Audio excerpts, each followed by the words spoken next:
Hi, this is Taryn Grome, editor of Pharma Voice. We met with numerous inspirational thought leaders at this year's DIA annual conference as part of our Editors Take video series. I hope you enjoyed this discussion. In this episode, Taryn meets with Jason Casarella, Executive VP, Business Development and Marketing, Advanced Clinical. Jason, it's great to see you here again at DIA. One more year, right? Yeah, it's great to be with you, Taryn. Yes. Jason, based on what you're seeing now in the industry, are companies embracing E6R? Yeah, Taryn, at this year's DIA, we're really focused on working with sponsors to raise the bar on clinical oversight, to reduce risk and ensure inspection readiness. And sponsors are really expected to incorporate a risk-based approach across their research to make more data-driven decisions and assess trends and issues. But one thing that we've noted is that small and mid-sized sponsors continue to lead innovation in the industry. They may be slower to incorporate the needed changes, and this could be due to lack of expertise or infrastructure or SOPs, which could lead to a higher audit risk. ACRO recently published a study that showed about 60% of trial starts used a risk-based approach, but that this leaned more towards large pharma. The good news is that we work in a rich industry that is full of highly capable people who are eager to help, share successes, and ensure that all of us are supporting this much-needed change in research. What have you recently seen as notable industry trends that get you excited to support this industry? Yeah, every day I'm really excited to be part of this rich and diverse system of people supporting the business of research. As you know, last year the FDA had a record year with nearly 60 new drug approvals, the highest ever recorded. And Ken Getz of Tufts recently published research that showed about 70% of the approvals were from small companies and about half were in rare disease. So these innovative approaches and the commitment to patients and their families that's coming from the mid-market is really inspiring. And think about it, a short while back, precision medicine and genetic-based therapies were only a theory, but now we're there.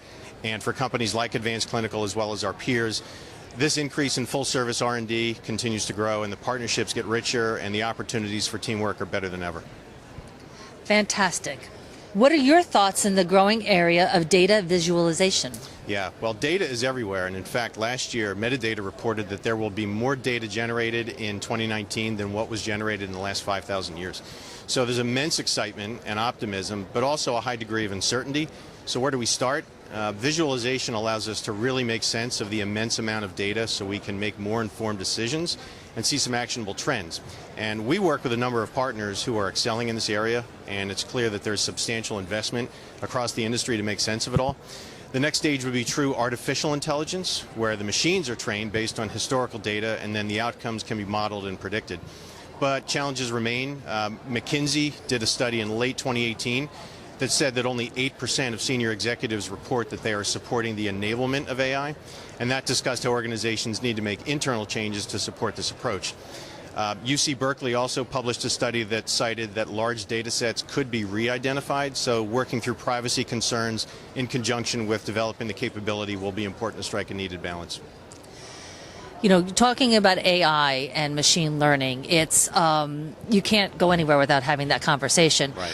And there's starting to be talk about the biases that could be embedded as part of that AI process. What do you think about that? Yeah, so I've thought about that a little bit, and the biases that could come out of data is really a concern. This is where I think the ethical decision making is something that machines really can't do. So I really think it's a question of balance. We need balance between what the machines can tell us and make sensible decisions on our own. Jason, thank you so much again for joining us for another Editors Take video program. Thanks, Taryn. Great to be here. For more information on this topic, visit our Thought Leaders website. For more Editors Take videos from the DIA annual conference, visit www.pharmavoice.com. Thanks for joining us.